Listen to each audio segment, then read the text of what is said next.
Pemirsa, di tengah ancaman eskalasi konflik, Tiongkok kini muncul sebagai aktor yang dinilai memiliki peluang besar untuk menjadi mediator atau penengah. Pertemuan antara Donald Trump dengan Xi Jinping dipandang bukan sekedar agenda bilateral biasa, namun juga bisa menentukan arah diplomasi dan nasib konflik di berbagai kawasan.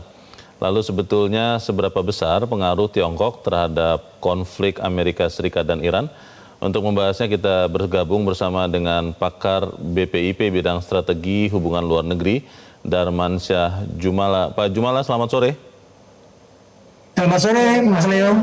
Ya, Pak Jumala, ini pertemuan besok 2 hari antara Trump dan Jinping diharapkan tentunya akan bisa membuat perubahan, meskipun kebanyakan analis mengatakan kelihatannya tidak akan ada sesuatu yang dramatis. Kalau Anda lihat terkait dengan konflik Amerika dan Iran, apakah Tiongkok akan mau memainkan perannya untuk membujuk Iran untuk kemudian berdamai dengan Amerika Serikat, atau seperti apa pandangan Anda, Pak?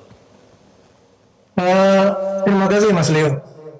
Kan perjalanan Trump ke Beijing ini adalah perjalanan diplomatik, upaya diplomatik. Biasanya dalam upaya diplomatik kan biasanya itu sangat tergantung dari leverage masing-masing.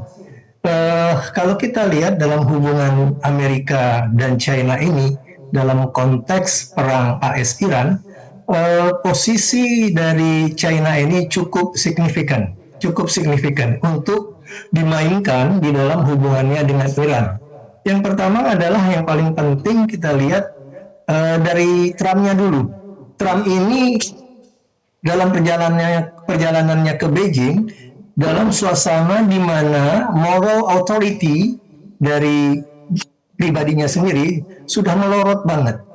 Ini akan mempengaruhi mood dari negosiasi di Beijing nanti. Artinya, China melihat leverage secara moral, otoritas moral Trump itu sudah turun. Itu akan mempengaruhi sikap China terhadap Amerika. Yang kedua adalah bagaimana China melihat hubungannya dengan Iran. Dalam hubungannya dengan Iran, China itu memang memegang kartu yang sungguh sangat signifikan terhadap Iran. Pertama, kita lihat saja dalam konteks impor minyak. Impor minyak Cina dari Iran itu sekitar 15% saja. Tetapi ekspor Iran ke China itu bisa mencapai sampai 80%. Apa artinya ini?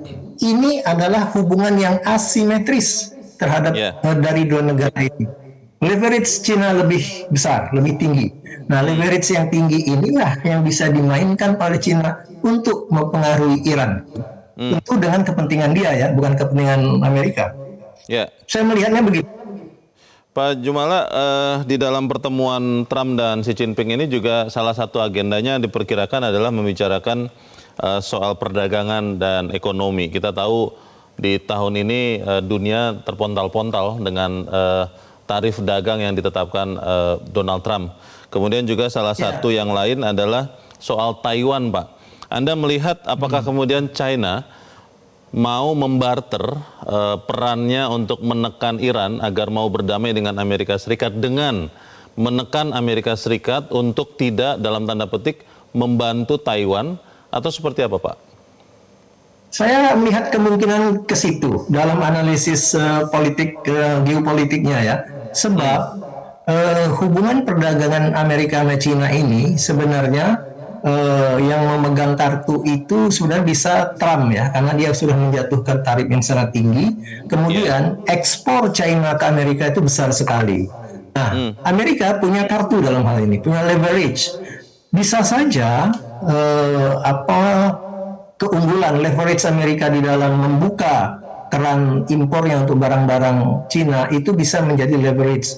Tetapi kalau dikaitkan dengan Taiwan, kok menurut saya terlalu mahal ya untuk ditukarkan ya, karena Taiwan itu menurut pandangan saya kayaknya bukan apple to apple untuk dipertukarkan. Tapi kalau Selat Hormuz dan trade tarif tadi masih Iya. mungkin. Tapi kalau Taiwan kan sangat geopolitik yang long term ya. Jadi Iya. menurut saya kok tidak begitu mudah akan dipertukarkan dalam negosiasi. Pak Jumala, tapi banyak analis, Pak, banyak pengamat yang memperkirakan bahwa pertemuan 2 hari besok itu tidak akan menghasilkan sesuatu yang dramatis. Misalnya China atau Tiongkok ini benar-benar bertindak sebagai mediator baru yang saat ini lewat belakang dalam krisis Amerika dan Iran. Karena juga banyak yang dipertimbangkan oleh Tiongkok. Anda melihat 2 hari besok ini masih bisa ada sesuatu yang signifikan menghentikan konflik Amerika-Iran, membuka Selat Hormuz, atau memang itu harapan yang terlalu tinggi, Pak? Justru saya melihat itu yang akan dimainkan oleh Cina menurut saya. Dia akan membujuk Iran dan Iran bisa ditekan oleh China dengan hubungan yang ekspor impor yang asimetris tadi. Iya. Dia akan mempunyai kekuatan leverage yang kuat untuk membujuk Iran dengan tukaran bahwa Amerika akan memberi semacam konsesi barang ekspor China ke Amerika lebih mudah aksesnya. Sebab dihitung dalam konteks perdagangan, Amerika merupakan pasar yang sangat penting bagi China dan itulah yang akan dimainkan oleh Amerika.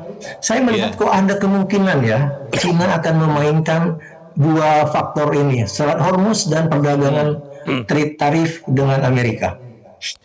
Jadi kelihatannya memang China bisa memainkan peran sebagai penengah konflik Amerika dan Iran, tapi bukan dipertukarkan dengan kepentingan, maksud saya Amerika dengan kepentingan Taiwan. Itu perkiraan Anda ya, Pak Jumal ya? Saya kira Taiwan terlalu mahal untuk dipertukarkan ya.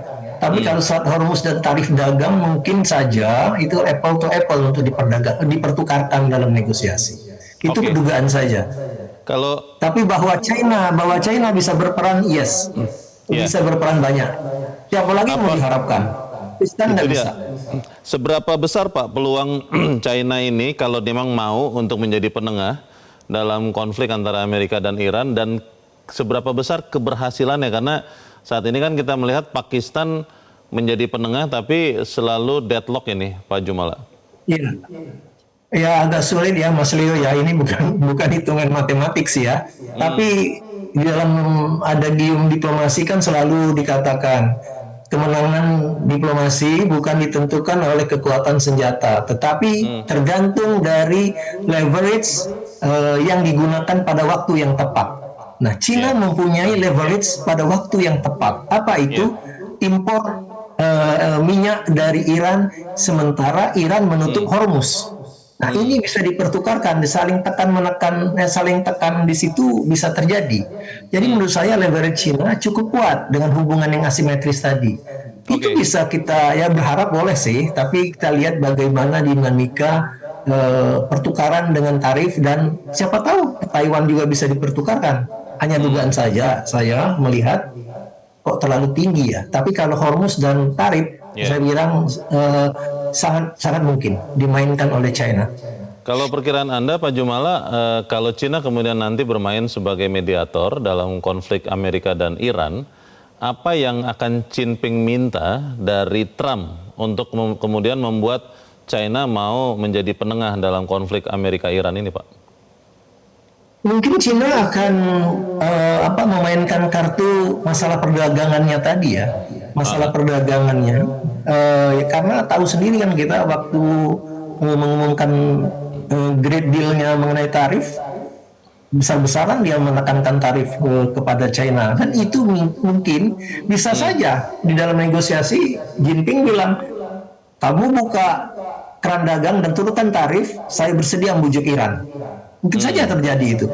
Dan Iran kayaknya ya, given the fact bahwa hubungan mereka asimetri, ya kayaknya akan berpikir positif terhadap tawaran Cina itu.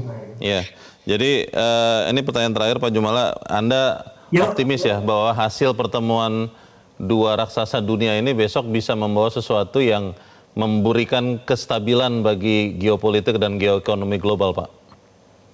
Saya tidak menyimpulkan begitu, Mas Leo, karena ini sangat cair ya. Dan Iya. satu lagi, siapa yang bisa meramalkan tingkahnya perilaku Trump? Unpredictable, right?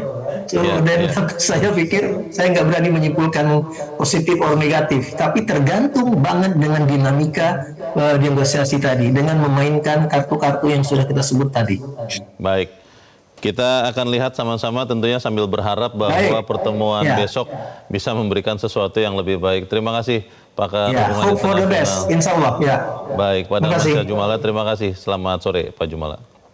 Jelajahi cara baru mendapatkan informasi. Download Metro TV Extend sekarang.